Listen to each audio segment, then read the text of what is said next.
Անդրադառնանք վերջին շրջանում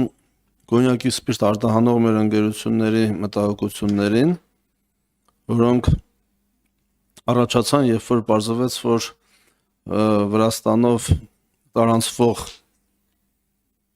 Վրաստանով տարանցվող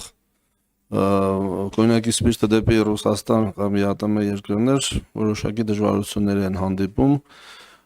տասնյակ բեռնատարներ կանգնած են Վրաստանում։ Գիտեմ, որ ինտենսիվ բանակցություններ եք վարում այդ ուղղությամբ կառավարությունը եւ այսօր ընդհանրապես տեղեկացանք, որ կարծեք թե դրական տեղաշարժ կա, խնդրում եմ այս կապակցությամբ տեղեկացնեք ինչ ընթացք կա, սա առաջին հարց։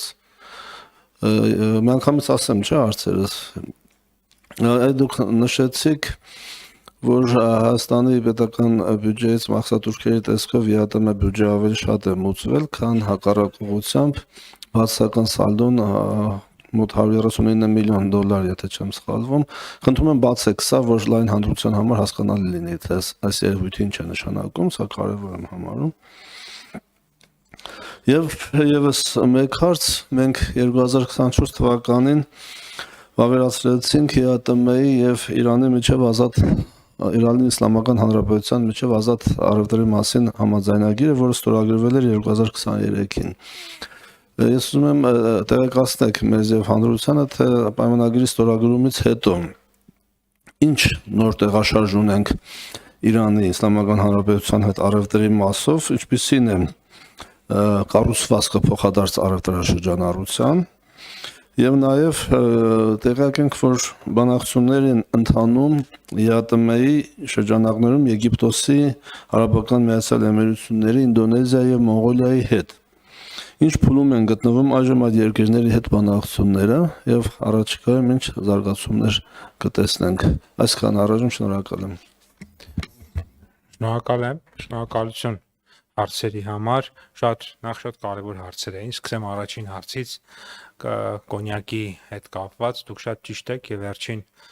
երևի թե 2 շաբաթվա ընթացքում ոչ մի մեքենա Վրաստանից դուրս չէր եկել մինչև Ռուսաստան, երկար դժվար տարբեր տեսակի բանակցությունների արդյունքում մենք այսօր արձանագրել ենք էական տեղաշարժ եւ նախնական 3 երեկոյան ես խոսեցի Վրաստանի գյուղատնտեսության եւ շրջակա միջավայրի նախարարի հետ, ով իմ գոլեգաներից մեկն է, նա ինձ խոստացավ 33 մեքենա այսօր թողեմ, բայց ինձ տեղեկացրեցին, որ արդեն իսկ վրացական կողմը դեպի Ռուսաստան այդ դեկլարացիան դրական վիզայով տվել է 52 մեքենայի համար, այսինքն թիվը ավելացել է։ Այս պայդրությամբ բացի 52 մեքենաներից եւս 72 մեքենա Վրաստանում է, ունենք նաեւ Հայաստան-Վրաստան սահմանին եւ ճանապարհին գտնվող մեքենաներ եւ բնականաբար հարյուրավոր մեքենաներ կան Հայաստանում, որոնք պատրաստ են բեռնվեն եւ գնան դեպի Ռուսաստանի Դաշնություն։ Դրականը նա է, որ այս պայդրությամբ արդեն իսկ ուրեմն կա կոնկրետ պայմանավորվածություն եւ կա կոնկրետ մեխանիզմները դեռևս քննարկման մեջ են, բայց կառավարությունների Հայաստանի Հանրապետության կառավարության միջամտության հետևանքով եւ արդյունքում կարող ենք արձանագրել, որ մի իրավիճակ ունենք, որ բազմաթիվ արտահանողներ այսօր արդեն ապրանք կարտահանեն Ռուսաստանի Դաշնություն, ինչը շատ կարևոր եւ կենսական նշանակություն ուներ, բացատրեմ ինչի, որովհետեւ այդ մարդիկ ունեն պայմանագրեր եւ պարտավորություններ ունեն, որպեսզի այդ պայմանագրերը իրականացնեն։ Եվ ես խոսել եմ այսօր մի շարք մեր արտահանողների հետ եւ նրանք շատ մեծ գոհունակություն ունեին ստեղծված գոնե մասնակի լուծման հետ կապված եւ որովհետեւ այն քանակները, որոնք որ հնարավորություն ընկերություն կա 1 մեքենա է արտահանում, կարողացել արտահանել, մեկ ընկերություն կա 10։ Այսինքն տարբեր ընկերություններ, ամենաշատը 10 մեքենա արտահանող ընկերություն կա եւ ամենակիչը բնականաբար 1 եւ ընկերություններ կա, հա, դեռ խնդիր ունի, բայց ուզում եմ նշել, որ Այսօր մենք ունենք լրիվ ուրիշ իրավիճակ, ինչ ունեինք 3 առաջի օր, սրանից 10 օր առաջ կամ 2 շաբթի 2 օր առաջ, եւ նաեւ նշեմ, որ իմ գործընկերը Վրաստանի ես նշել եմ, որ ես պետք է գնամ Վրաստան այդ հարցը քննարկեմ, դրա կարիք չեղավ, որտեղ մենք անընդհատ սերտ շփման հեռախոսային կապի մեջ էինք, անընդհատ օրվա մեջ մի քանի անգամ հեռախոսով կապի մեջ ենք եւ ըստ էության վաղը ինքը որոշեց, որ ինքն է գալիս, այսինքն իրենք են գալիս վաղը Հայաստան, իհարկե այդտեղ նաև այլ միջոցառում ունենք իր հետ պլանավորած գիտագործության ոլորտում, բայց Վրաստանի գյուղատնտեսության եւ շրջակա միջավայրի նախարար վաղ ժամանի Հայաստան, որպեսզի այս եղած պարտավորությունները ել ավելի ամրապնդենք, մեխանիզմների ներդրությունները վերջնական ֆիքսենք, որպեսզի process-ը գնա առաջ։ Սա մեկ։ Հաջորդիվ ուրեմն դուք նշեցիք, ես պետք է պարզաբանեի, թե ինչ է այդ բացասական սալդոն, գիտեք, որ մենք մաքսային հանրության համար հասկանալի է այդ հարցը դուք հանրության համար եք խնդրում, որպեսզի պարզաբանվի, առաջարկում, որպեսզի պարզաբանվի, մենք մաքսատուրքերը, որ վերցնում ենք, դրանք Հայաստանի Հանրապետության պետական բյուջե չեն գնում։ Մենք մաքսատուրքերը փոխանցում ենք ամբողջովին ԵԱՏՄ բյուջե եւ այնտեղից մենք ունենք մասնաբաժին եւ այդ մասնաբաժնից ստանում ենք տոկոս։ Նախկինում այդ տոկոսը ի օգուտ մեզ էր, այսինքն Հայաստանի սահմաններից ԵԱՏՄ էր մտնում ավելի քիչ մաքսատուրք, այսպես ասենք, հա, եւ մենք ավելի շատ էինք ստանում, հիմա բոլորովին հակառակն է, ԵԱՏՄ-ի, այսպես ասած, հիմնական դարպասներից մեկը դարձել է հայտնի հանգամանքով պայմանավորված բնականաբար Հայաստանը, Ղազախստանը, Ղրղըզստանը հասկանալի է եւ մենք հիմա ավելի շատ ենք իհարկե տրամադրում, քան ստանում ենք, բայց ես այստեղ իհարկե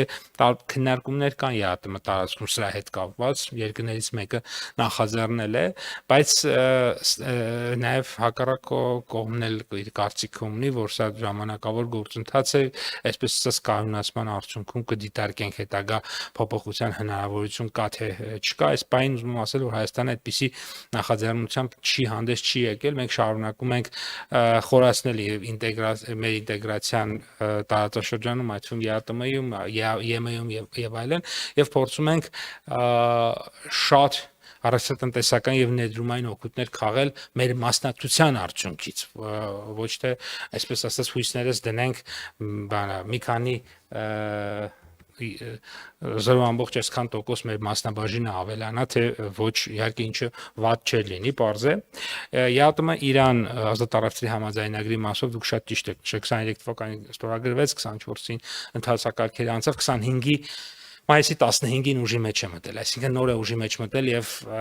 դժվար կարողանամ գնահատել արդյունքների մասին։ Մնացածի դեպքում մոտ ենք մենք ԵԱՏՄ Էմիրություններ եւ ԵԱՏՄ Մոնղոլիա համաձայնագրին, դրանք արդեն վերջին փուլերում են։ Մյուս երկրների հետ արդեն բանակցությունների ընթացքի մեջ ենք։ Դրանք բավականին երկար եւ բարդ բանակցություններ են, սովորաբար տևում են 1-1.5 մինչեւ 2 տարի եւ մենք նախարարություն ունենք ստորաբաժանում, ով նստած ապրանք նայում է, օրինակ այս ապրանքը այսքան տոկոս է, եթե հանկարծ դառնա 0% դրանից մենք օգուտ կունենանք, թե վնաս կունենանք, եթե օգուտ կունենանք նորմալ է, եթե վնաս կունենանք փորձում ենք բանակցենք, որպեսզի 0 չլինի կամ բացառություն լինի կամ քվոտա լինի, դա շատ բարդ գործընթաց է եւ կոդ առ կոդ, ապրանք առ ապրանք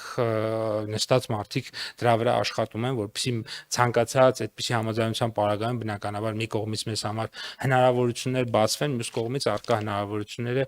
էականորեն չսահմանափակվեն կամ ընդհանրապես չսահմանափակվեն, որովհետև հասկանալի է, որ այդ դա երկսայր